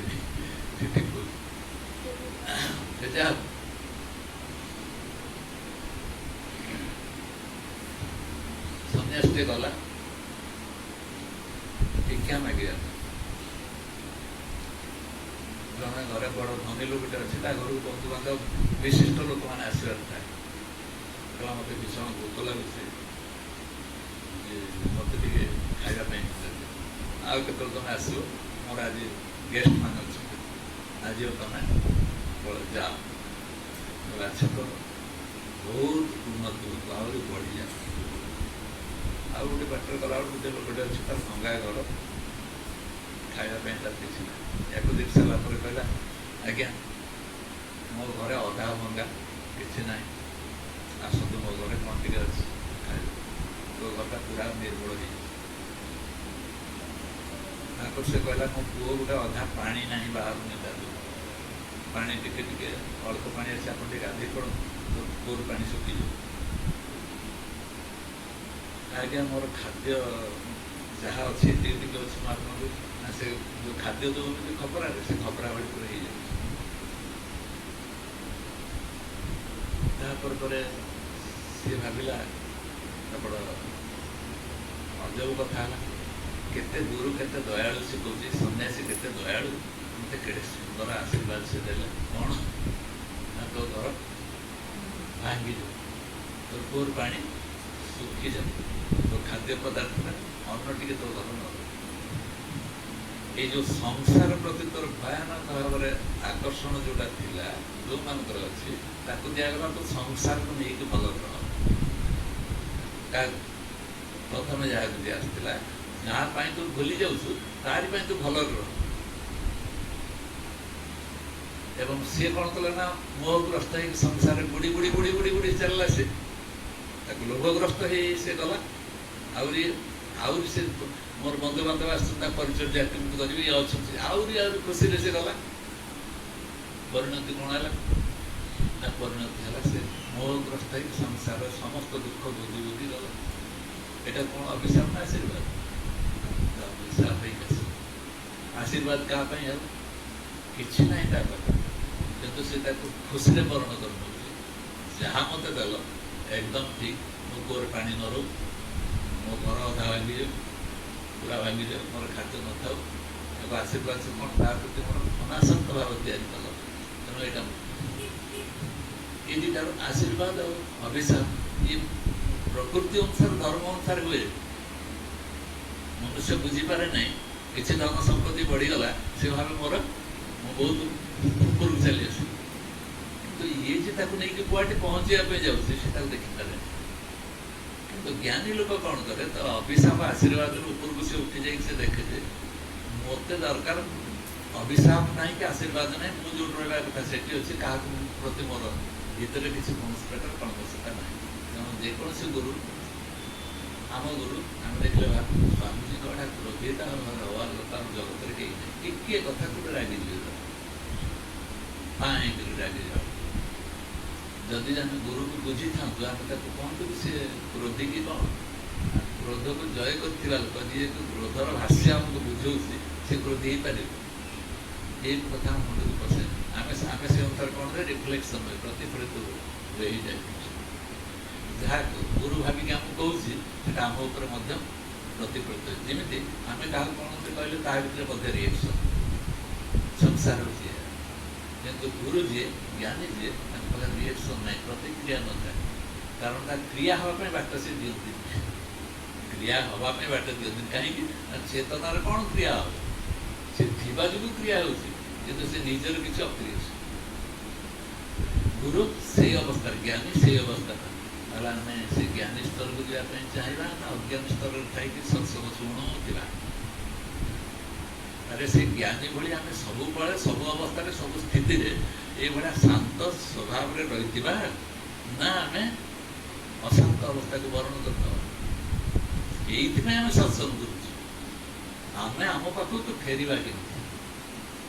ମୁଁ ପ୍ରକୃତରେ କିଏ, ତା ପାଖକୁ ମୁଁ ଫେରିବି କେମିତି? ଏଇଥିପାଇଁ ପ୍ରତ୍ୟେକ ଗୁରୁ ସେମାନେ ଶୁଭାକାଂକ୍ଷୀ, ମଙ୍ଗଳାକାଂକ୍ଷୀ ଥିବା ଯୋଗୁଁ ଯେତେ ଯାହା ପରିସ୍ଥିତିରେ ଆସୁନା କାହିଁକି, ସେମାନେ ସେ ଗୋଟିଏ ସତ୍ୟ ଆଡ଼କୁ ନେଇକି ନିଅନ୍ତି ଯେ ତୁ ନିଜକୁ କିଏ ଜାଣ। ଗୋଟିଏ ଶବ୍ଦ, ତୁ ପ୍ରଥମେ ନିଜକୁ ଜାଣ, ତୁ କିଏ ତୁ ଜାଣ। ଯେତେ ବହି ପଢ଼ୁନୁ, ଆତ୍ମଜ୍ଞାନ ଉପରେ ଯେତେ ଯେତେ ବହି ଲେଖା ହେଇଛି, ଯାହା ଯାହା ସବୁଟା ସାରାଂଶ କ'ଣ କୁହାହେଇଛି, ନିଜକୁ ଜାଣ। କ'ଣ ନିଜକୁ ଜାଣିବା ପାଇଁ ଏତେ କହିଲୁଣି, ଆମେ ନିଜକୁ ଜାଣ, ନିଜକୁ ଜାଣ, ନିଜକୁ ଜାଣ, ଆମେ ଜାଣିଲୁ? ଆମେ ଜାଣିପାରୁନୁ। ତାହେଲେ ତେଣୁ ନିଜକୁ ଜାଣିବାଟା ହେଉଛି ସବୁଠାରୁ କଷ୍ଟ ଏବଂ ନିଜକୁ ଜାଣିବାଟା ହେଉଛି ସବୁଠାରୁ ସହଜ। କାରଣ ବିନା ଶକ୍ତିରେ କୌଣସି କ୍ରିୟା ହୁଏ ହବ। ତେଣୁ ବିନା ଶକ୍ତିରେ କୌଣସି କ୍ରିୟା ହୁଏନି। ତେଣୁ ସେ ଶକ୍ତି ବା ସେ ଚୈତନ୍ୟ ବା ତାକୁ ଅନ୍ୟ ଭାଷାରେ ଜ୍ଞାନ ବୋଲି ଯେଉଁଟା କୁହାଯାଉଛି ସେ ଥିବା ଯୋଗୁଁ ସବୁ କିଛି ସମ୍ଭବ। ତେଣୁ ଆମର ସତ୍ସଙ୍ଗ ଧୀରେ ଧୀରେ ଆମେ ସେଇ ବାଟକୁ ନେବା ଯେଉଁ ସତ୍ସଙ୍ଗ ଦ୍ୱାରା ଆମେ ଆମର ସ୍ୱରୂପ ଆଡ଼ିକି ମୁଁ କିଏ ତାକୁ ଭଲ ଭାବରେ ତର୍ଜମା କରିବା ପାଇଁ କ୍ଷମତା ଆସିବ। ଯେପର୍ଯ୍ୟନ୍ତ ସେ କ୍ଷମତା ନ ଆସିଛି ଆମେ ସମସ୍ତେ ଗୋଟେ ଭାସୁଛନ୍ତି, ଏପର୍ଯ୍ୟନ୍ତ ଭାସୁଛୁ, କୋଉଠି କୂଳରେ ଲାଗିବା ଅବସ୍ଥାକୁ ଆସିନାହିଁ।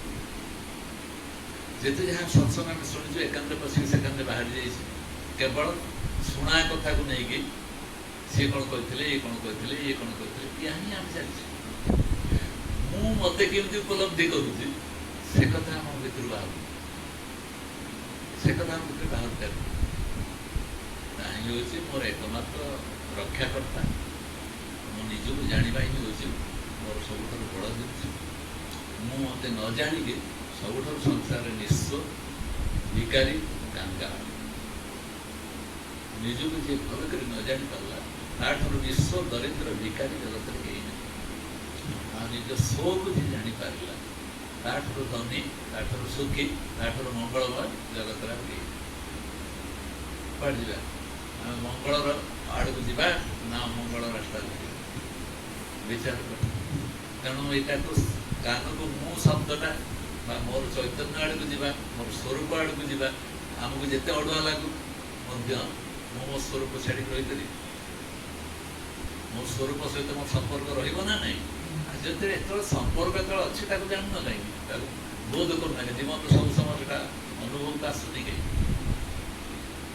ସେଟା କାମ କରିଯାଉଛି, ସେଟା ଆମକୁ ସେ ବୋଧଟା କିଏ କରିବ। ଏଥିପାଇଁ ସଦ୍ଗୁରୁ ଅର୍ଜୁନ ତାଙ୍କର ଦେହାନ୍ତ ଯେତେବେଳେ ହେଲା ତା ପୂର୍ବ ଦିନ ସେ ଆମ ଘରେ ଥିଲେ। ମତେ କହିଲେ ତମକୁ କେତେଟା କଥା କହିଦେବି। କୋରାପୁଟ ଭାଷାରେ ସେ କହିଲେ ମୁଁ ତମକୁ ଏଚ୍ଛେଦରୁ ଶେଷେଦ ପର୍ଯ୍ୟନ୍ତ ଦେଖେଇଦେଲି, ମାନେ ଏମଣ୍ଡୁ ସାମୁଦ ପର୍ଯ୍ୟନ୍ତ ତମକୁ ଦେଖେଇଦେଲି। ତମେ ଯେତେବେଳେ ଯେଉଁଠି ଯାହା କହୁଛ ସେତେବେଳେ ସିଂହ ଭଳି କୁହ, କାରଣ ଭଗବାନଙ୍କ ଉପରେ କଥା କହିଲା ବେଳେ ସେ ଡରିବାର କୌଣସି କାରଣ ନାହିଁ। ଏକଥା ସେ କହିଲେ। ନମ୍ବର 2, ଏ ସଂସାରରେ ଲୋକ ତା ପରିବାର ପାଇଁ, ତା କୁଟୁମ୍ବ ପାଇଁ ମରୁଛି। ମୋ ପରିବାର ତା ଛଡ଼ା ତାକୁ ଅନ୍ୟ ଚିନ୍ତା। ଯେଉଁମାନେ ଅଛନ୍ତି ଦେଶ ପାଇଁ ମରୁଛନ୍ତି, ପ୍ରାଣ ବଳି ଦେଉଛନ୍ତି। ମୋ ଦେଶ, ମୋ ଭାରତ ଭୂମି ଠାରୁ ଆଉ କିଏ ବଡ଼ ଅଛି? ନିଜ ଦେଶ ପାଇଁ ସମସ୍ତେ ଅଲମ୍ପିକ ହେଉଛି, ସମସ୍ତେ ତାଙ୍କ ଦେଶ ପାଇଁ ଲାଗିଛନ୍ତି। କିନ୍ତୁ ସାରା ବିଶ୍ୱ ବ୍ରହ୍ମାଣ୍ଡକୁ ପରିଚାଳିତ କରୁଛନ୍ତି ଯେ ପରମାତ୍ମା, ତମେ କ'ଣ ତା ପାଇଁ ତମ ଜୀବନଟାକୁ ଦେଇପାରିବ ନାହିଁ? କହିଥିଲେ ଏଇ କଥା। ଏବଂ ସେଥିପାଇଁ ତମେ ଯେତେ ଯେତେ ଭଜନ ଲେଖୁଛ ଲେଖ, ପରମାତ୍ମା ଯାପରେ ଲେଖ, ତମ ଲେଖନୀ କେବେ ବନ୍ଦ ହେବ। ଜଣେ ଗୋଟିଏ ଦିନ ପରେ ଦେହାନ୍ତ ହେବ, ତା ପୂର୍ବ ଦିନ ରାତିରେ ଆମ ଘର ରହିଲା ଏତିକି, ଆଉ ଯାହା କଲେ ମୋର ମନେ ପଡ଼ୁନି, ଏଗୁଡ଼ା ମୁଁ ଡାଇରୀ ଟିପିକି ରଖିଛି। ତମେ କ'ଣ ପରମାତ୍ମାଙ୍କ ପାଇଁ ଏତିକି କରିପାରିବ? ଯିଏ ମୋତେ ସାଇକେଲରେ ବସେଇକି ନେଇ ବସଷ୍ଟାଣ୍ଡରେ ଠିଆ କରି ଏଠି ଗଲାବେଳକୁ କେଉଁଠି ମାନେ କାହିଁକି ନେମ୍ ପ୍ଲେଟ୍ଟା ବଙ୍କା କରି ମାରିଛ? ଯିଏ ନେମ୍ ପ୍ଲେଟ୍ଟା ସିଧା କରି ଜାଣିଛି ସେ ଜୀବନରେ ସିଧା ରାସ୍ତାରେ ଚାଲିବ କେମିତି? ଟିକେ ଟିକେ କଥା ଛୋଟ ଛୋଟ କଥା ନେଇକି କେଡ଼େ ସୁନ୍ଦର ଯେମିତି ଚଢ଼େଇছে ଟିକେ ଟିକେ ବସାରେ ନେଇକି ଛୋଟ ଛୁଆକୁ ଆଧାର ଦିଆଯାଇ ଗୁରୁମାନେ କେମିତି ଆଧାର ଦିଅନ୍ତି। ଆକୁ ଆମେ ଯେତେ କୃତଜ୍ଞ ଯେ ଆମେ ବୁଝିପାରୁନୁ ଆମ ଜୀବନଟାକୁ ସୁନ୍ଦର କରିବା ପାଇଁ ଟିକେ ଟିକେ ଆଧାର ସବୁ ଦେଇ ତିଆରି କରାହେଇଛି ନା ନାହିଁ? ମୁଁ ଦେଖିପାରୁଛି ଆମ ସମସ୍ତଙ୍କ ଭିତରେ ଏ ଆଧାର ଟିକେ ଅଛି ବୋଲି ଆମେ ଆଜି ସତ୍ସଙ୍ଗରେ ବସିଛନ୍ତି। କିଏ କୋଉଠି ମସ୍ତିରେ, କିଏ କୋଉଠି ବୁଲୁଛନ୍ତି, କିଏ କୋଉ ଧନ୍ଦାରେ ଥିଲାବେଳେ ଆମେ ସତ୍ସଙ୍ଗରେ ଏତିକି ସମୟ ବସିଛୁ। ଆମ ଜୀବନର ଆମ ରକ୍ତ କଣିକାକୁ ଯଦି କିଏ ଟିକେ ଉପାଦାନ ଦେଇ ଆମକୁ ଆଣିକି ତିଆରି କରିଛି, ତା ପାଖରେ ଆମେ କୃତଜ୍ଞ ରହିଲା ନା ନାହିଁ? ବାଧ୍ୟ। ମୁଁ ଦେଖିଛି ଆଖି ଆଗରେ ଗୁରୁମାନେ କେମିତି ପିଚୁ, ଆମ ଘରେ ଆମେ ପିଚୁ ଟୁଣ ଘରେ ରହୁଥିଲୁ, ପାଣି ବର୍ଷା ହେବ, ସେ ବାପ ଟିକେ ହେଇଥାଏ, ତା ପାଇଁ ହାଣ୍ଡିଆ ଟିକା ସବୁ ରଖିକି ବର୍ଷା ପକେଇବ ବୋଲି ସବୁ ସତାଟେ ତା ମୁଣ୍ଡ ଦେଇ ତା ମାଆକୁ ଆମେ ରଖିଥିବୁ, ବର୍ଷା ତାପରେ ନ सी कह नियो रेडी खंडे बाटर गोटे पिचु आनी गोटे बेग्रे पूरे गरम करदे करदे तुम पिचु टीण उपर आसफाल्टिक सीट मारदेव मारदे वर्षा हम माँ तो पिचु गरम कर दौ छात पर बस पिचु टीण उपर सब मारदे या भर मोर कॉलेज बेल बाज सारे मत लगुच टाइम पीएन आसो डाकिया मत प्रिंसिपाल डाक चलतु कहीं ये तो बेल बाज स्कूल बेल बाजला रिक्रिएसन रिक्रिएसन होकर छुट्टी बेल बाजला 4टा बाजिगला मुझे जानी पिचु टीण दौर बाली से गुरु मान देखी पाखु निकट देखी मैंने छोट छोट उपाय सुंदर भाव आम जीवन सजे दिखाँ से गुरु कृपार देहांत हो सारी आम समाधि देखी मो आखि आगे गुरु मान समाधि केमी दि जाए नहीं समाधि आम समाधि दे सारापर मसे 1.5 मास भर स्वामी जी पहुँचते से समय से छोटिया परिभाषा बही मो हाथ में पड़ी तार भर मो डायरी अनुवाद कर लिंक केमी देख आम जो समर्पित भाव में 100 ताड़िका समर्पित मान बुझ ना ना अरे 100 ताड़िकी मनटा जा ये जाऊ यदि आउ गोटे शक्ति अच्छी जी आसिक आमको साहय कर तुम निज शक्ति तुम कर किंतु ता शक्ति थे तुमको असुविधा हम दीटा शक्ति सी जो तुम समर्पण करदेव सी तुमको अजाड़ दब बुझीपार ना तेणु मो निज ये मुझे करदे भाविकी जब आम गलु आम बारंबार बारंबार परास्त हाँ बाध्य किंतु ये कथा बुझी सारा तू तो तो ढंग से कर मत मझे चिंता कहीं सब गुड़ाक लोड मो मुंड उपर नहीं संसार सब बोझ गुड़ाक नहीं चलि भावी ये सब ठीक काम ना तेणु गुरु परंपरा जी आसो सी जापर प्रत्येक मुहूर्त प्रत्येक स्थिति कि साहय हाथ कि ना कि अदृश्य जिन आमको साहय कर कृपा वर्षे दी तेणु से गुरु मैंने आम जीवन तंत्र भिन्न बाटर जाता मुझे नाटक लिखला बेले प्रसिद्ध अवस्था को बहुत उच्च स्तर नाटक मुझे लिखुची प्रशंसा से समय शरण गला नाटक बंद लिखिल अर्थात सामाजिक प्रसिद्धि पाई बहुत उपरको टिपार कि से पाटे आसला गुरु सागर आसला बेलू सैकेल बसई देख ये सब ठीक अच्छे संसार रोच संसार कम कर धीरे धीरे कहे स्वामी बड़े रागे धीरे धीरे कहीदी सारापर एमती कथा कहीदे मन बदली जोटा कि मोर प्रिय जिन नाटक लिखा लोक मिसवा से सब बंद लोक कह देख गोटे आदिवासी लोकटा पाखर शरण बस कलेज अध्यापक ये शरण ना गोटे गमांग भाया गोटे लोक पाखे गुरु कर लोकर भाषा मुझे हाँ तुम ठूँ बुद्धिमान ना नहीं ना हाँ आपड़ आम ठूँ बुद्धिमान मुझे तुम ठूँ बुद्धिमान जहाँ ग्रहण कर बुद्धिमान लोकटा ग्रहण कर ना नहीं से चुप कौन है सी आम पाखे गोटे कार्पेंटर से गुरु मैंने कौ रूप आसवे आम केमी जाना चैतन्य गुरु तुम घर काम करने मेहनत सफा करने घर गोटे चैतन्यता अच्छी ना नहीं आम से आखिर देखुचु के देखलु के तत्व दृष्टि आम जानते तो कनसस हो प्रकृत आम मन भर से प्रकार भाव अच्छी ना तेणु से कहला ज्ञान कौ रूप धारण करके तुम कहीपर अवधूतर 24 गुरु कथा स्वामी जी बुझे ये गुरु ठार मैं या शिक्षा कली से गुरु ठार से एवं आसिक आमको ब्रह्म ज्ञान आत्मज्ञान कही सारा बेलू तू किए हु एम आई कहते स्वामी आमको कही कही कत ओडिया कहीकि हिंदी में कहीकि इंग्लीश में कहीकि हु एम आई मु किए ये कथा से कहते ना नहीं किए कौ बाटे बुझ बुझ कि मुझे जान ये तो लक्ष्य जानले आम जानले कि गुरु प्रति जो भक्ति ना श्रद्धा नहीं एकदम नहीं एवं से जुआड़े हो कि भाव समस्त संबर्धित कर सारा देखुच स्थिति थे संबर्धित हो मोर कह आम जो उपकार पाई ये आत्मज्ञान संपर्क में जानापी ତାହାକୁ ଆମେ ପାଳନ କରିବା। ଆଉ କିଏ କୋଉଠି କ'ଣ ସତ୍ସଙ୍ଗ କରୁଥାଉ ଆମ ତା ସାଙ୍ଗରେ ଯାଏ ଆସେ ନାହିଁ।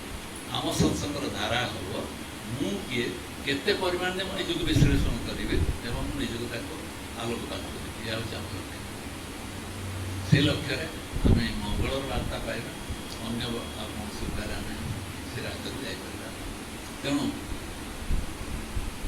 ତାଙ୍କର ସ୍ୱରୂପ ଚିନ୍ତନ ନିତ୍ୟ ପଠନୀୟ ହୁଏନା କ'ଣ ନିତ୍ୟ ପଠନୀୟ।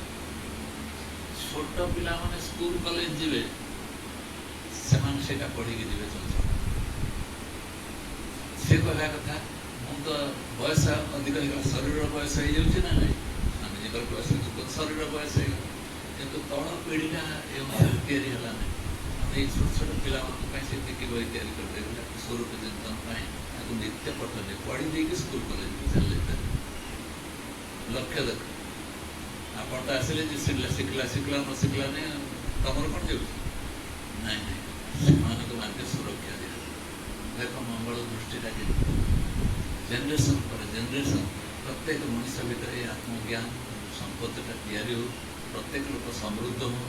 ଏ ଶରୀର କେତେବେଳେ କେଉଁଠି କାହାର ଚାଲିଯିବ ଠିକଣା ନାହିଁ, କିନ୍ତୁ ଏ ଜ୍ଞାନଟା କୌଣସି ସମୟରେ ଯିବ ନାହିଁ। ତେଣୁ ଯେଉଁ ଲୋକ ଏ ଜ୍ଞାନ ପାଇଲା, ସେ କହୁଛନ୍ତି ଯିଏ ଏ ଜ୍ଞାନଟା ପାଇକି ମଧ୍ୟ ଜ୍ଞାନଟା ବିତରଣ କଲା, ତାଠାରୁ ପ୍ରିୟ ମୋର ଆଉ କେହି ନାହିଁ ଭଗବାନ। ଯିଏ ଜ୍ଞାନଟାକୁ ଅନୁଭବ କଲା ଏବଂ ତାକୁ ବିତରଣ କଲା, ତାଠାରୁ ପ୍ରିୟ ମୋର ଆଉ କେହି ନାହିଁ। ଆମେ ବିଚାର କରିକି ଦେଖ, ଆମେ ଆମ ଜୀବନ କାଳରେ କେତେ ଥର ଆକୁ ଏଇ ଜିନିଷଟାକୁ ବାଣ୍ଟିଲେ। ତେଣୁ ଭଗବାନଙ୍କର ପ୍ରିୟ ହେବା ପାଇଁ ହେଲେ ଆମକୁ ଭଗବାନଙ୍କ ବିଭାଗଟା ସମ୍ପତ୍ତିଟାକୁ ବାଣ୍ଟିବା ପାଇଁ ପଡ଼ିବ ନା ନାହିଁ? କେତେ ଜଣ ବାଣ୍ଟିଲେ? ଦେଖ ନିଜ ଦୁର୍ବଳତାକୁ ଦେଖ ଆମେ କୋଉଠି ଅଛୁ। ତେଣୁ ସତ୍ ଭାବନାଟାକୁ, ଯାହା ଉପଲବ୍ଧିଟାକୁ ଆମେ ବାଣ୍ଟି ଦେବାନି। ସେ କ'ଣ କରୁଛନ୍ତି? ଯେହେତୁ ତମେ ଓଡ଼ିଶା ସାରା କ'ଣ ଭାରତ ସାରା କେହି ଶୁଣିଲ ନାହିଁ, ଏଗୁଡ଼ା ଖାଲି ଶୁଣି ଶୁଣିକି ନଷ୍ଟମ ଦ୍ରଷ୍ଟା ସାକ୍ଷୀ ଆତ୍ମା ଆମ କହିବାରେ ରହିଗଲ। ସହଜ ଦ୍ରଷ୍ଟା ସାକ୍ଷୀ ଆତ୍ମା କହିଦେଲେ କ'ଣ? ତାର ପ୍ରତ୍ୟେକ ତନ୍ତୁକୁ ଭଲ ଭାବରେ ବୁଝିବା ପାଇଁ ପଡ଼ିବ, ବୁଝିକି ଜୀବନରେ ପ୍ରୟୋଗ କରିବା ପାଇଁ। এইটা করলে হব। খালি গোটে সমস্তে গোটিয়ে স্বরণের দশটা সাক্ষী আত্মা আম কইদিকে গর্জন তর্জন করে কিছু লাভ নাই। তাকে প্রত্যেক জিনিসটাকে উপলব্ধি করা। এইপাই এই স্বরূপ চিন্তন রয়েছে, সেটা কইছেন পচারুଛନ୍ତି ସମସ୍ତେ ପଢ଼ିଲ ନା ନାହିଁ, କିଏ କିଏ ପଢ଼ୁଛି କିଏ ନ ପଢ଼ୁଛି ତାକୁ ମଧ୍ୟ ଇନକ୍ୱାରି କରା।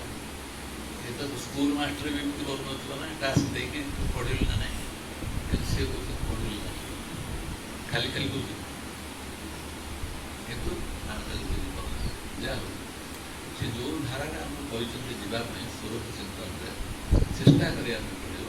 ସେ ମୁଁ ବା କିଏ ମୁଁ ଆସିଛି କାହିଁକି, ଆସି କ'ଣ କରିବା ପାଇଁ ଆସିଛି, ମୁଁ ଯିବି କୁଆଡ଼େ, ଏକୁ ଚିନ୍ତନ କରୁ କରୁ ମୁଁ ଜାଣିବି ମୁଁ କେବେ ଆସିନାହିଁ, ମୋର ଯିବାର ନାହିଁ, ମୁଁ ଅଛି, ରହିବି ଏବଂ ମୁଁ ହେଉଛି ଚିର ଆୟୁଷ୍ମାନ। ମୁଁ ଆସିନାହିଁ କି ମୋର ଯିବାର ନାହିଁ, ମୁଁ ରହିବି ଏବଂ ସବୁଦିନ, କାରଣ ମୁଁ ହିଁ ଏକମାତ୍ର ସତ୍ୟ। ବୁଝି ହେଉଛି ନା ନାହିଁ? ମୁଁ ହିଁ ରହିବି। ଯେଉଁ ମୁଁ ପୁରା ଆଲୋଚନା ହେଉଛି ସେ ମୁଁ ହିଁ ରହିବ, ତାର ବିନାଶ କେବେ ହେବ। ମୁଁ ସେ ମୋର ଶରଣ ଯିବି ନା ନାହିଁ, ସେ ଆତ୍ମାର ଶରଣ ମୁଁ ଯିବି ନା, ବା ତାକୁ ଜାଣିବା ପାଇଁ ଚେଷ୍ଟା କରିବି ନା। ତେଣୁ ଗୁରୁର ବର୍ତ୍ତମାନ ଉପଦେଶ ଯେ ତମେ ତାକୁ ହିଁ ପଠନୀୟ, ଶ୍ରବଣୀୟ, ଆଲୋଚନା କର, ନିଜ ଭିତରେ ସେ ସ୍ଥିତିରେ ଜୀବନ ପାଳନ କର। ପ୍ରତ୍ୟେକ ଅବସ୍ଥାରେ ତାକୁ ହିଁ ଗୁରୁତ୍ୱ ଦେଇକି ଅନ୍ୟ ସବୁ କଥାକୁ ପଛରେ ଦିଅ। ଏହା ହିଁ ଉଠିବ ହେଲା। ତେଣୁ ଆମକୁ ଯାହା ଲାଗୁ, ମୋର ତା ସାଙ୍ଗେ ଯାଏନି, ଯାହା ଲାଗୁଛି ସେଟା ତ ମନକୁ ଲାଗୁଛି, ତା ସହ ମୋ ସମ୍ପର୍କ କ'ଣ ଅଛି। ଯାହାକୁ ନ ଲାଗିଲେ ବି ସେ ଚୈତନ୍ୟମୟ, ଯାହାକୁ ଲାଗିଲା ସେ ଚୈତନ୍ୟମୟ। ତେଣୁ ଏଥିରେ ଚିନ୍ତା କରିବାର କିଛି ନାହିଁ। କିନ୍ତୁ ସତ୍ସଙ୍ଗ କୁହାହେଇଛି ଜୀବ ଆଉ ବ୍ରହ୍ମର ଏକତା ସ୍ଥାପନ ହେଲା। ତେଣୁ ପ୍ରତ୍ୟେକ ପ୍ରାଣୀ, ପ୍ରତ୍ୟେକ ଜୀବ ପ୍ରତି ସମଦୃଷ୍ଟି, ସମଭାବ, ଏହା ହିଁ ଜୀବନରେ ଆଗେ ବଢ଼ିବ।